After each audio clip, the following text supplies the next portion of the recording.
Shalom saudara-saudara yang terkasih dalam Tuhan Yesus Kristus, selamat pagi. Renungan pada hari ini diambil dari Habakuk pasal yang ketiga. Judul renungan pada hari ini adalah Falsafah Petani. Berbagi kepada tetangga adalah ciri khas petani tradisional di daerah asal saya. Setiap kali mereka panen sesuatu, entah itu sayur, buah, cabai, dan lain-lain, supaya tetangganya mencicipi katanya. Sekalipun hasil panen mereka kurang baik, tidak balik modal, mereka tetap berbagi. Mereka juga tidak pernah berhenti berjuang, sekalipun gagal panen, mereka selalu bersemangat memulai masa tanam baru. Mereka selalu berpengharapan bahkan ketika modal harus didapatkan dengan menjual sebagian aset sekalipun. Falsafah serupa dihidupi oleh Nabi Habakuk. Meskipun pada masa itu keadilan muncul terbalik, Israel yang disebut-sebut sebagai bangsa pilihan harus mengalami pembuangan di Babel ditindas oleh orang Kasdim. Namun melalui doanya, Habakuk menyatakan tekadnya untuk senantiasa bersukacita di dalam Tuhan. Dia tetap percaya bahwa Allah akan tetap menjadi juru selamat dan sumber kekuatan yang tidak ada putusnya. Habakuk percaya pada pengharapan akan datangnya pemulihan bagi orang-orang yang hidup oleh iman kepada Allah. Iman sejati tidak akan pernah kehilangan asa. Kesulitan itu bukan alasan kita kehilangan sukacita. Saat kita ragu akan keadilan dan kasih Allah, kita akan bersikap seperti Habakuk yang mengingat kembali tindakan Allah pada masa lalu, akan penyertaan dan pertolongannya yang diberikan tepat pada waktunya. Habakuk merasakan kehadiran Allah mengubah sejarah, bahkan membuatnya menyadari bahwa dia harus bergantung bukan pada kondisi atau tanda-tanda yang tampak, melainkan hanya kepada Allah yang mengatur menurut kuasa dan kedaulatannya. Orang beriman tetap berpengharapan, senantiasa bersukacita, menantikan pertolongannya di masa kesukaran. Oke, mari kita bahas. Renungan pada hari ini saya kasih judul, apakah rahasia bersukacita di tengah penderitaan yang sedang kita alami? Mari kita membaca Habakuk pasal yang ketiga ya. Doa Nabi Habakuk menurut nada ratapan. Tuhan, telah kudengar kabar tentang engkau dan pekerjaanmu. Ya Tuhan, kutakuti, hidupkanlah itu dalam lintasan tahun, nyatakanlah itu dalam lintasan tahun. Dalam murka ingatlah akan kasih sayang. Allah datang dari negeri teman dan yang maha kudus dari pegunungan Paran. Keagungannya menutupi segenap langit, dan bumi pun penuh dengan pujian kepadanya. Ada kilauan seperti cahaya, sinar cahaya dari sisinya, dan disitulah terselubung kekuatannya. Mendahulunya berjalan penyakit sampar dan demam, mengikuti jejaknya. Dia berdiri maka bumi dibuatnya bergoyang. Dia melihat berkeliling maka bangsa-bangsa dibuatnya melompat terkejut. Hancur gunung-gunung yang ada sejak purba, merendah bukit-bukit yang berabad-abad, itulah perjalanannya berabad-abad. Aku melihat kemah orang Kusyan tertekan, kain-kain tenda tanah Midian menggetar. Terhadap sungai-sungaikah ya Tuhan, terhadap sungai-sungaikah murkamu bangkit? Atau terhadap lautkah amarahmu, sehingga engkau mengendarai kuda dan kereta kemenanganmu? Busurmu telah kau buka, telah kau isi dengan anak panah. Engkau membelah bumi menjadi sungai-sungai. Melihat engkau gunung-gunung gemetar, air bah menderu lalu, samudra raya memperdengarkan suaranya dan mengangkat tangannya. Matahari, bulan berhenti di tempat kediamannya, karena cahaya anak-anak panahmu melayang laju, karena kilauan tombakmu yang berkilat. Dalam kegeraman engkau melangkah melintasi bumi, dalam murka engkau menggasak bangsa-bangsa. Engkau berjalan maju untuk menyelamatkan umatmu, untuk menyelamatkan orang yang kau urapi. Engkau merumukkan bagian atas rumah orang-orang fasik, dan kau buka dasarnya sampai batu yang penghabisan. Engkau menusuk dengan anak panahnya sendiri kepala laskarnya, yang mengamuk untuk menyerahkan aku dengan sorak-sorai, seolah-olah mereka menelan orang tertindas secara tersembunyi. Dengan kudamu engkau menginjak laut, timbunan air yang membuih. Ketika aku mendengar, gemetarlah hatiku, mendengar bunyinya menggigillah bibirku. Tulang-tulangku seakan-akan kemasukan sengal, dan aku gemetar di tempat aku berdiri. Namun dengan tenang akan kunantikan hari kesusahan, yang akan mendatangi bangsa yang bergerombol menyerang kami. Sekalipun pohon ara tidak berbunga, pohon anggur tidak berbuah, hasil pohon zaitun mengecewakan. Sekalipun ladang-ladang tidak menghasilkan bahan makanan, kambing domba terhalau dari kurungan, dan tidak ada lembu sapi dalam kandang. Namun aku akan bersorak-sorak di dalam Tuhan, beria-ria di dalam Tuhan yang menyelamatkan aku. Allah Tuhanku itulah kekuatanku, Dia membuat kakiku seperti kaki rusa. Dia membiarkan aku berjejak di bukit-bukitku, untuk pemimpin biduan dengan permainan kecapi. Saudara, mari kita lihat latar belakang daripada kitab Habakuk ya. Habakuk melihat atau hidup ya, pada saat zaman Yosia yang sangat saleh, yang mereformasi kehidupan agama bangsa Israel dari penyembahan Baal, kemudian menjadi kepenyembahan daripada Yehova. Dan akibat daripada aktivitas Yosia ini, maka Israel diberkati. Namun yang jadi masalah adalah penerusnya yang namanya Yoahas ini juahan dan karu-karuan. Nah, celakanya Habakuk ini menerima berita yang menyedihkan dari surga, yaitu apa?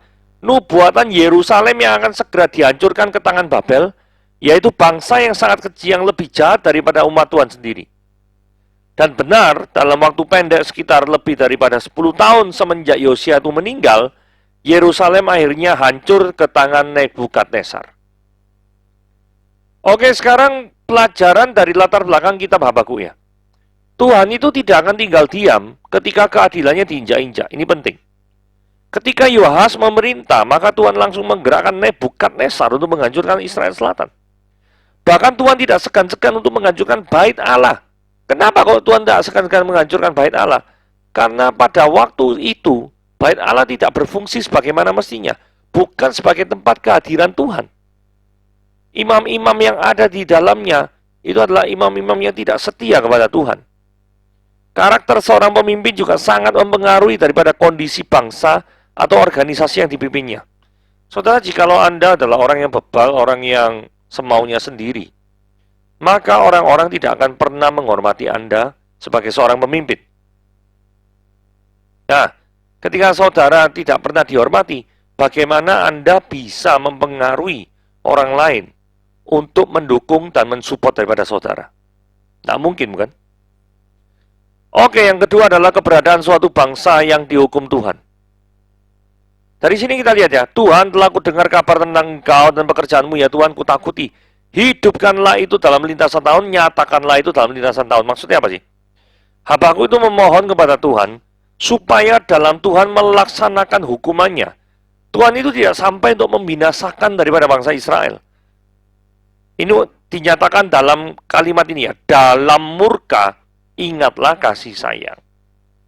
Jadi boleh murka, cuma tetap ada kasih di dalam kemurkaannya, gitu loh. Dan keberadaan Israel, sekalipun dihukum, itu tetap ada, jangan sampai binasa. Itu ada dalam frasa, hidupkanlah dan nyatakanlah dalam lintasan tahun. Artinya, sesuatu yang dihidupkan itu tidak binasa, bukan? Sesuatu yang dinyatakan, itu ada keberadaan, ada eksistensinya. Jadi daripada kedua kata ini kemudian ditambah frase dalam lintasan tahun. Artinya sepanjang tahun keberadaan bangsa yang dimurkai oleh Tuhan ini setidaknya tetap ada dan tidak dibinasakan selama-lamanya. Karena ada kebiasaan setiap kali bangsa yang dihukum oleh Tuhan, maka keberadaannya itu akan berhenti atau akan musnah. Nah, itu yang tidak diinginkan oleh Habakuk. Atau setidaknya ayat 2 ini adalah permohonan doa Habakuk kepada Tuhan. Oke, sekarang kita menghadapi teks yang lumayan sulit. Habakuk 3 ayat 3 ya. Allah datang dari negeri Teman, dan yang Maha Kudus dari pegunungan Paran. Maksudnya apa gitu? Teman itu mana gitu ya, pegunungan Paran itu mana? Terus kenapa kok kedua ini yang dipilih? Nah, mari kita satu-satu ya. Kita bahas dulu dari negeri Teman. Ketika Habakuk mengatakan Allah datang dari negeri Teman, dia berbicara tentang Allah yang muncul dari timur, karena Teman itu letaknya di Edom. Edom itu letaknya di timur. Dia menyinari umatnya bagaikan matahari terbit. Allah mematahkan kegelapan dan memulai hari yang baru. Jadi Teman ini adalah suatu kota atau wilayah di Edom Selatan yang terletak di sebelah timur Israel. Hal ini bisa kita lihat di Kejadian 36 ayat 11, 15, 34, dan 42, 1 Tawari 1 ayat 36, 45, dan 53, Yeremia 49 ayat 7, Yehezkiel 25 ayat 13, Amos 1 ayat 12 dan Obadya 1 ayat 9. Saudara, mari kita lihat sekilas ya. Saya baca 2 ayat saja ya. Di Kejadian 36 ayat 15. Inilah kepala-kepala kaum Bani Esau, keturunan Elifas, anak sulung Esau, yaitu ialah kepala kaum Teman. Jadi Teman ini adalah dari Esau. Di dalam Yeskiel pasal yang ke-25 ayat 13 dikatakan gini, oleh sebab itu beginilah firman Tuhan, aku akan mengacungkan tanganku melawan Edom, dan melenyapkan daripadanya manusia dan binatang. Aku akan membuatnya menjadi reruntuhan dari Teman sampai Dedan. Mereka akan mati rebah oleh pedang. Saudara, kenapa kok dikatakan Allah datang dari negeri Teman? Karena di dalam ketika Allah berintervensi ke negeri Teman, Allah membawa kehancuran, membawa penghukuman di negeri Teman. Sekarang yang kedua, yang Maha Kudus dari pegunungan Paran. Oke. Di dalam Bilangan 10 ayat 12 dikatakan, lalu berangkatlah orang Israel dari padang gurun Sinai menurut aturan keberangkatan mereka, kemudian diamlah awan itu di padang gurun Paran. Apa fungsinya awan itu? Untuk melindungi bangsa Israel di padang gurun Paran. Jadi, penggunaan yang Maha Kudus datang dari Paran itu mengingatkan bangsa Israel betapa Tuhan adalah Tuhan yang melindungi, Tuhan yang menjagai daripada bangsa Israel. Ulangan 33 ayat 2 dikatakan, berkatalah ya, Yehova, Yahweh datang dari Sinai dan terbit kepada mereka dari Seir. Dia tampak bersinar dari pegunungan Paran dan datang dari tengah-tengah puluhan ribu yang kudus. Di sebelah kanannya tampak pada mereka api yang menyala. Nah, dari sini penggambarannya jelas ya. Ketika yang Maha Kudus dari pegunungan Paran, itu menggambarkan Allah yang melindungi, Allah yang kudus, Allah yang menjadi pelindung daripada bangsa Israel. Sementara Allah yang datang dari gunung Teman, itu adalah menggambarkan Allah yang menghajar daripada orang Edom. Ya, ini ceritanya dikisahkan mendeskripsikan Tuhan dengan nama tempat. Satu dari Teman, satu dari Paran. Ini menunjukkan bahwa Tuhan itu seperti daripada permohonan daripada Habakuk. Di dalam kemarahannya yang dilambangkan dengan murka Allah kepada orang Edom, ya toh. Tapi tetap ada kasih sayang yang digambarkannya dengan yang Maha Kudus dari pegunungan Paran. Saudara, ayat 4 itu menegaskan daripada sesuatu yang dari timur yang bercahaya, yaitu apa? Ada kilauan seperti cahaya, sinar cahaya dari sisinya, disitulah terselubung kekuatannya. Jadi percayalah di dalam kemurkaan Tuhan, Tuhan itu tetap melindungi dan menyingkirkan kegelapan. Jadi kira-kira begitu ya, arti daripada Habakuk pasal yang ketiga ayat 3. Nah, yang 5. Mendahulunya berjalan penyakit sampar dan demam mengikuti jejaknya. Jadi kita bertanya-tanya ya, kejadian apa yang menyertai Allah? Kehadiran Tuhan tidak selalu menyenangkan hati manusia. Bahkan terkadang kedatangannya membawa penyakit sampar, membawa demam, untuk memberikan pelajaran terhadap apa? Keberdosaan manusia. Jadi ketika Tuhan hadir dan menyatakan kuasanya, itu terkadang dinyatakan melalui hukumannya. Terkadang dinyatakan melalui kekuatan negatif yang dirasakan oleh manusia. Di hadapan manusia negatif gitu. Maksud saya seperti itu. Karena siapa yang mau kena penyakit sampar, siapa yang mau demam.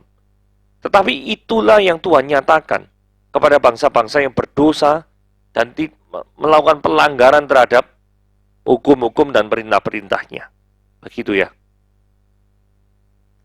Saudara, ayat 6 dan 11 tidak saya bahas satu-satu karena itu hanya menggambarkan tentang kemarahan atau kemurkaan Tuhan yang sangat dahsyat. Dan kemurkaan itu, penggambaran itu, deskripsi itu dirangkum dalam ayat ke-12. Dalam kegeraman engkau melangkah melintasi bumi. Dalam murka engkau menggasak bangsa-bangsa. Nah, yang menggambarkan kedahsyatannya Tuhan lagi itu di ayat ke-13. Ini luar biasa ya. Engkau berjalan maju untuk menyelamatkan umatmu. untuk menyelamatkan orang yang kau urapi. Engkau, nah ini ya, meremukkan bagian atas rumah orang fasik, dan kau buka dasarnya sampai batu yang penghabisan. Artinya Tuhan itu melindungi umatnya.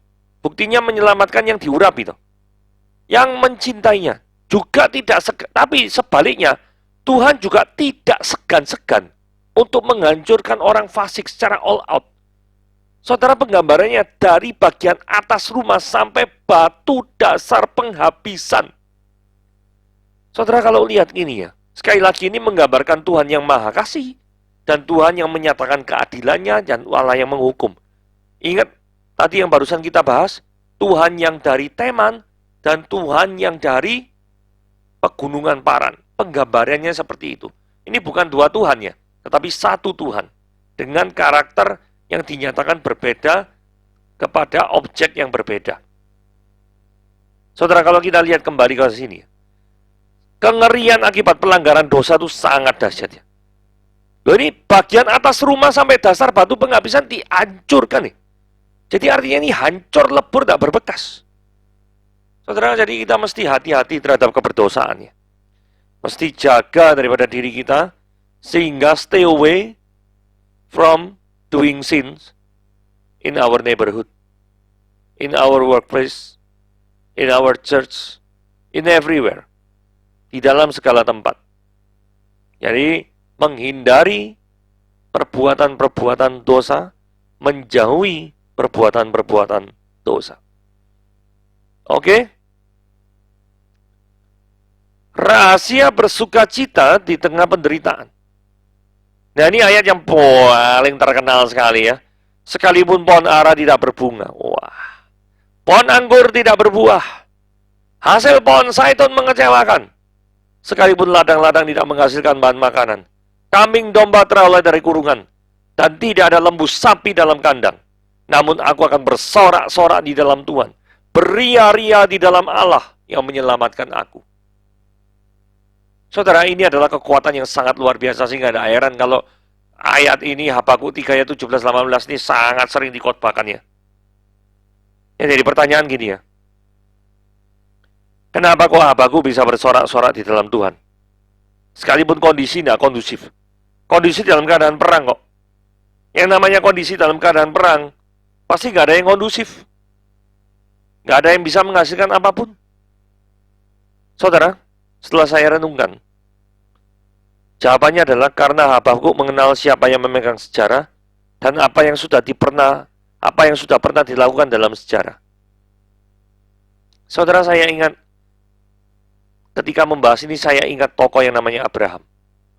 Saya pernah merenungkan begini, kenapa ya kok Abraham ketika dalam Kejadian pasal 22, ketika Tuhan meminta dia untuk mengambil anak satu-satunya yang paling disayangi, yaitu Ishak, itu mau dipersembahkan ke Gunung Moria. Saudara, saya yakin Abraham itu memiliki pengalaman-pengalaman bersama Tuhan yang luar biasa. Nah, percaya? Pada waktu Abraham dipanggil oleh Tuhan dari Ur Kasdim menuju ke Haran, kemudian menuju ke Kanaan, Abraham tidak pernah tahu sedikit pun dia akan dibawa kemana. Tetapi apa yang terjadi? Abraham memiliki iman dan menaati. Dan Abraham percaya bahwa Tuhan akan menyertai dan setia terhadap janjinya. Berdasarkan pengalaman ini, ada juga pengalaman yang lain lagi. Yaitu ketika Abraham di tanah Mesir, ketika mengungsi karena Kanaannya kelaparan. Ternyata Abraham sangat takut ketika itu sama Sarai, karena Sarai sangat cantik, mau diambil sebagai istri oleh Firaun dan lain sebagainya. Tapi ternyata nyatanya Tuhan tetap melindungi. Dan Tuhan mendatangkan tulah atas Firaun, dan akhirnya Tuhan tetap mendatangkan hal-hal yang baik terhadap kehidupan Abraham dan Sarai. Karena Tuhan sudah berjanji bahwa melalui keturunan Abraham dan Sarai, nanti semua bangsa akan diberkati. Jadi tidak mungkin Sarainya akan diambil oleh Firaun, dan kemudian Abrahamnya akan dibunuh. Nggak mungkin. Saudara, dari peristiwa-peristiwa seperti itu, Abraham juga penuh dengan keyakinan bahwa Tuhan yang dia percayai itu adalah Tuhan yang tidak pernah ingkar janji. Tuhan yang selalu setia terhadap janjinya. Sehingga pengenalan Tuhan terhadap sejarah kehidupan Anda itu menentukan sebagaimana Anda menghadapi kejadian-kejadian di masa yang akan datang. Kepada siapa kita berharap? Sesungguhnya inilah kuncinya. Allah, Yahweh, Tuhanku, itulah kekuatanku. Dia membuat kakiku seperti kaki rusa. Dia membiarkan aku berjejak di bukit-bukitku. Saudara, siapakah yang paling bisa diandalkan dalam kehidupan ini? Apakah benar kita semua itu hanya mengandalkan Tuhan dalam segala perkara? Saudara, saya ingin kita merenungkan baik-baik. Terkadang yang kita andalkan itu bukan Tuhan. Jujur aja ya. Apakah setiap kali ada masalah datang kita berdoa kepada Tuhan? Atau hanya ketika sudah kelihatan ya tidak ada jalan barusan datang kepada Tuhan? Memulai hari atau menomorsatukan Tuhan atau menjadikan Tuhan sebagai top of mind itu bukan pekerjaan mudah. Sungguhan. Bukan pekerjaan mudah. Atau bukan suatu kebiasaan yang mudah mendarah daging dalam kehidupan kita. Karena natur kita adalah natur berdosa. Dan orang yang berdosa tidak memiliki kebiasaan secara natural menjadikan Tuhan sebagai top of mind. Enggak. Hal yang perlu kita renungan lagi adalah ketika penderitaan datang mendera, kepada siapakah kita biasanya menghadap dan minta tolong? Saudara, Tuhan tidak menghilangkan bukit-bukit hambatan. Enggak. Tetapi yang Tuhan lakukan adalah memberikan kekuatan kepada kaki-kaki kita. Supaya kita bisa berjejak untuk mengatasi bukit-bukit hambatan di dalam kehidupan kita. Itu tertulis dalam ayat ke-19. Dia membiarkan aku berjejak di bukit-bukitku. Bukan bukitnya hilang. Tetap membuat kakiku seperti kaki rusa. Kuat sekali dan cepat untuk berjejak di bukit-bukit itu. Inilah renungan kita pada hari ini. Tuhan Yesus memberkati.